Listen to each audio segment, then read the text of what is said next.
El problema de Rio, delante de Rio, delante del Hotel Strip,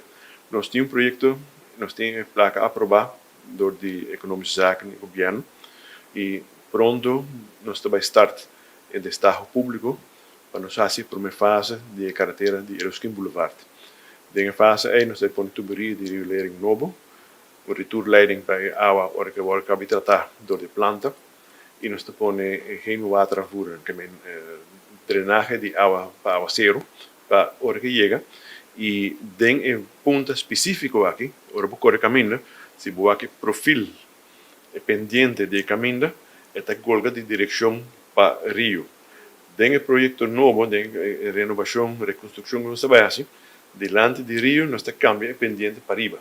Que me agua, no te va a quedar para entre Río, que carretera más, pero 30 y va en esa línea de viaje.